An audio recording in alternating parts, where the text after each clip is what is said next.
The estate that is now known as the Bakken Museum was once called the West Winds Mansion. It was commissioned by William Goodfellow in 1928. Supposedly, he had built it to impress one of his friends. The architect in charge of designing it was known as Carl A. Gage, who had the house built between 1928 and 1930.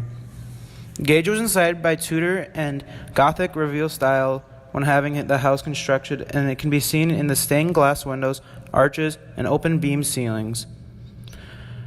When complete, the West Wind Mansion has about 15 bedrooms and 11 bathrooms and was approximately 13,000 square feet. Goodfellow died in 1944, and upon his death, he donated the mansion to the Girl Scouts. The house was then purchased 9 years later in 1953 by Richard Cornelius and his family, who lived there until 1976.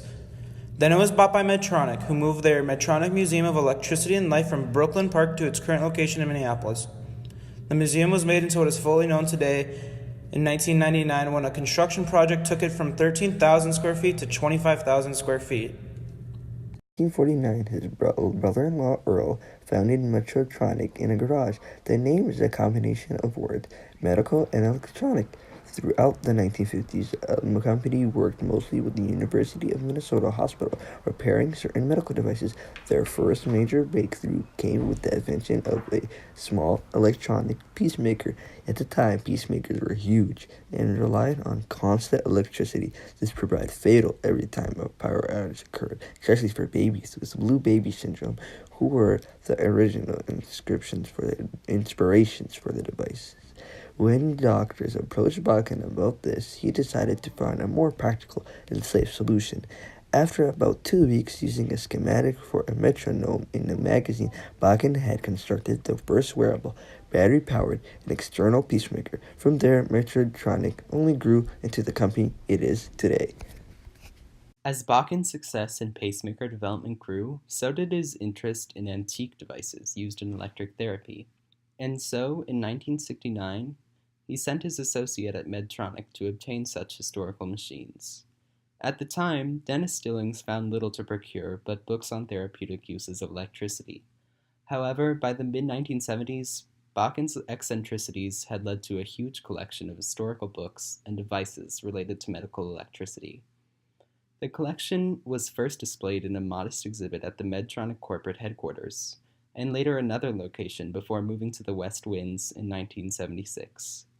In 1981, a 1,200 square foot underground vault was completed to house Stillings' carefully acquired antiques. And with that, the building was dubbed the Bakken Library of Electricity and Life, reflecting an intellectual space for scholars. But later on, the library was renamed simply the Bakken Museum, as its educational programming and exhibits grew. The new location was doubled in size in 1997 to accommodate more classrooms, workshops, and exhibit areas.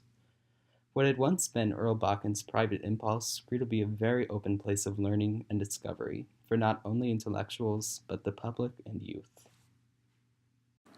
Today, the Bakken Museum's 25,000 square feet is mostly used to house exhibits on display for museum goers.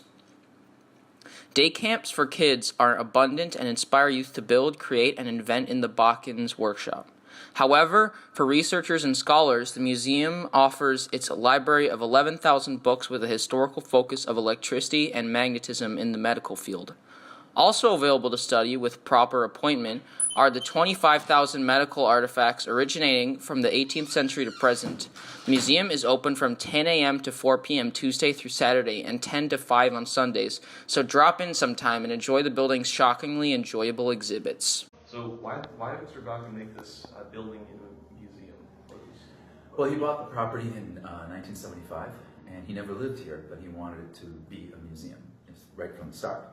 So the first things that he did was he had a personal collection of some odd devices and things, some of which are downstairs in the newer museum. And he brought them into the Great Hall here, and he invited friends and family members and Medtronic people over. He did a lot of refurbishing of the house and put in sound system and projection system and things like that. So we held a lot of meetings here too. And it did get a lot of use, but mostly just for he and his friends. So from 75 to almost 1995, almost 20 years, it was almost kind of like a private museum. I don't think he intended it that way, but just a lot of people didn't know about it because it's just another house on Lake Calhoun. So it was in about 1995 that he met with some investors and some other people who said, we'd like this to be a public museum, meaning we need to put in public restrooms, we need to make it wheelchair accessible, things like that. So in 95 they started that project, and in about 98 they finished the museum proper as it is now, and that's